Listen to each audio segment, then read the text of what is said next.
અનોખી ઘટના સામે આવી છે, જ્યાં ભવ્ય લગ્ન સમારોહ કાર્યક્રમમાં મુશ્કેલી ઊભી થઈ હતી, જેણે સૌને ચિંતામાં મૂકી દીધા હતા. પરંતુ ત્યારબાદ શું થયું કે જેના કારણે એ આખા શહેરના માટે ચર્ચાનો વિષય બન્યો છે. આખરે શું થયું ગોળાદરામાં? જાણીએ આ ખાસ અહેવાલમાં. નમસ્કાર, હું છું અંજલિ રાવલ અને તમે જોઈ રહ્યા છો ન્યૂ ભારત ન્યૂઝ. સુરતના ગોળાદરા વિસ્તારમાં ઉત્તર ભારતીય વિવાહ સમિતિ દ્વારા ભવ્ય સમૂહ લગ્નનું આયોજન કરવામાં આવ્યું હતું. આ કાર્યક્રમમાં કુલ 51 નવયુગલો પ્રભુતામાં પગલાં માંડવા જઈ રહ્યા હતા અને હજારો લોકો કાર્યક્રમમાં હાજર રહ્યા હતા.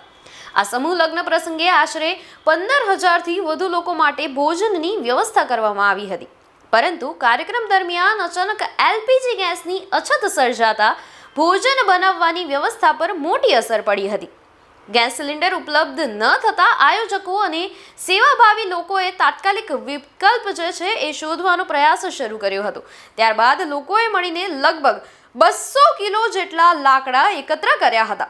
તે બાદ જમીનમાં ખાડો ખોદી લાકડાની મદદથી પરંપરાગત રીતે રસોઈ બનાવવાની વ્યવસ્થા શરૂ કરવામાં આવી. આ રીતે લોકોએ મુશ્કેલી વચ્ચે પણ હિંમત હાર્યા વગર ભોજન વ્યવસ્થા ચાલુ રાખી હતી અને મોટી આફતને અવસરમાં ફેરવી દીધી હતી.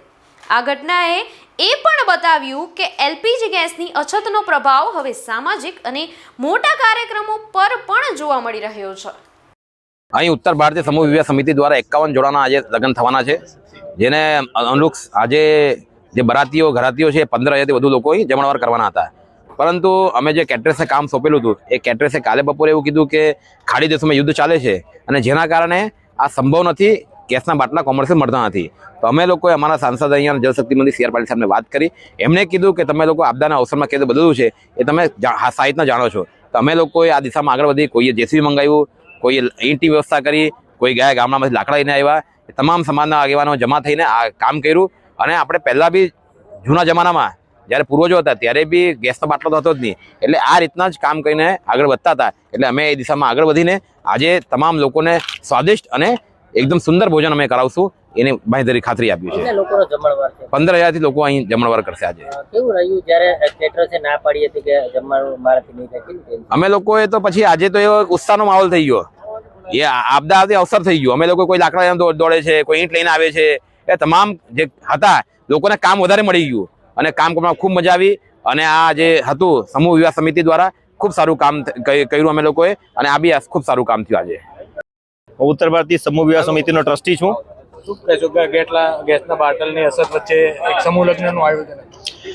અમેરિકા અને ઈરાન વચ્ચે યુદ્ધ ચાલે છે એ બધા આખા દેશને ખબર છે. તેવી પરિસ્થિતિઓમાં કોમર્શિયલ બાટલાની અછત છે અને એ સમાચાર અમને 10 દિવસ પહેલા જ્યારે કેટરિંગવાળા આપ્યું કે ભાઈ અમારી પાસે બાટલા નથી, બાટલા લાવશો તો જ તમારું જમવાનું બનશે અને અથવા તમે પ્રોગ્રામ માટે બીજો વિકલ્પ શોધો, ત્યારે અમે આ સમાજની મિટિંગ બોલાવી અને સાંસદશ્રીનો સંપર્ક કર્યો.